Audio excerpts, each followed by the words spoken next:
यह बजट ना तो गांव पर है ना तो मजदूर पर है। आप उसको आप उठा के देखिएगा तब ना किसान पर है ना कर्मचारी पर है। बजट है किस पर? मैंने पहले भी कहा उसको कि आप ना तो विशेष स्पेशल हमने सहायता दिया, ना स्पेशल हमको ना कोई स्टेटस दिया। नमस्कार, मैं हूं देवांशु, आप देख रहे हैं न्यूज़ फोनेशन। इस वक्त हमारे साथ बात करने के लिए पप्पू यादव हैं। क्या कहेंगे, आम बजट जो पेश हुआ है इसको जनता का हित का मान रहे हैं आप या तो मुझको तो समझ में नहीं आता। पहले हम चाहेंगे कि इस बिहार के लोग पढ़े लिखे। सर कोई पढ़ता लिखता नहीं है, ना अखबार ना पत्रकार ना कोई। सर हमसे 50% वो लेता है। पहले मनमोहन सिंह जी था 20 से 30% लेता था। 2.5 लाख से 3 लाख करोड़ रुपया हमसे वो जीएसटी वैट से लेके सब कुछ लेता है, और हमको 1/3 भी वो हम पर खर्च नहीं करता है एक भी। यह बजट ना तो गांव पर है ना तो मजदूर पर है। आप उसको आप उठा के देखिएगा तब ना किसान पर है ना कर्मचारी पर है। बजट है किस पर? मैंने पहले भी कहा उसको कि आप ना तो विशेष स्पेशल हमने सहायता दिया, ना स्पेशल हमको ना कोई स्टेटस दिया। बिहार के लिए मैंने कई बार पहले भी कह चुका हूं कि जब जब कभी कोई बात होती है इसमें एक बात को गौर से समझने का प्रयास कीजिए कि मैंने पहले भी कहा कि ये आखिरी बजट है, विदाई बजट है। अदानी अंबानी के लिए जैसे 50 ये एयरपोर्ट खोल रहे हैं तो ये अदानी को देंगे। आरएसएस का एनजीओ जितना है ये उसको देंगे पैसा। जो ये आलतू फालतू चीज़ें जो ये देने का काम किया ये एनजीओस के लिए। इसके पहले भी आप हमको स्किल और कौशल के बारे में बता दीजिए कि कहाँ चला गया। स्किल के बाद हमारे पास हम ड्राइवर को सिखाएंगे, हमारे पास गाड़ी नहीं होगी।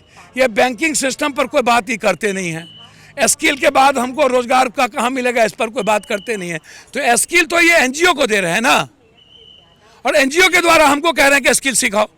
तो सारा पैसा जा किसको रहा है? आरएसएस के एनजीओ को, या तो जिसको ये खुश करना चाहते हैं उसको।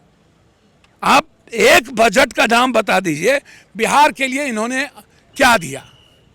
3.25 लाख करोड़ रुपया हम सालाना देते हैं।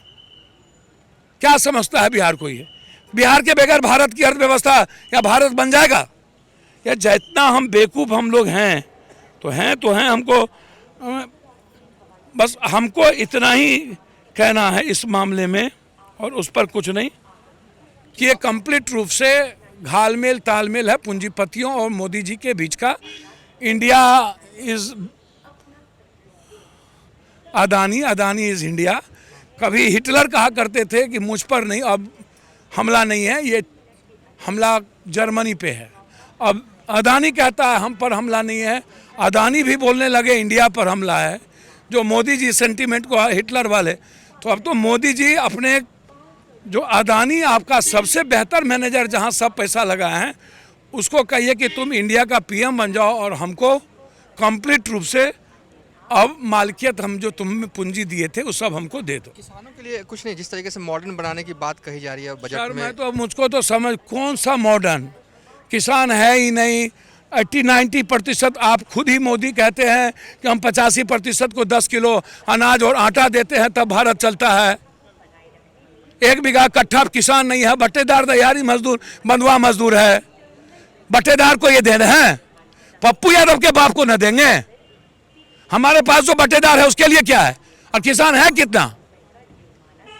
आप बात ही रोजगार की नहीं कर रहे हैं ना, आप बात महंगाई पे नहीं कर रहे हैं। आप जो लूट रहे अब जैसे टैक्स क्या किए भाई? 7 लाख 1 रुपया जो देगा वो 4 लाख। आप चाहते क्या हैं? क्या हेरा फेरी है भाई? क्या तालमेल है? ये बजट है, अंतिम विदाई है। अदानी अंबानी टाटा बिरला को खुश, आरएसएस की एनजीओ को खुश, इंटायर ग्रामीण मजदूर, इंटायर दुनिया के जितने यूथ, महिलाएं, आधी आबादी सब बर्बाद, सब बाहर में जाए, सबको कोई लेना देना नहीं, बात खत्म। चलिए, थे जन अधिकार पार्टी के राष्ट्रीय अध्यक्ष पप्पू यादव जो कि गुस्से में नजर आ रहे थे बजट को लेकर। फिलहाल अभी तक के लिए इतना ही। आप देखते रहिए न्यूज़ फोनेशन।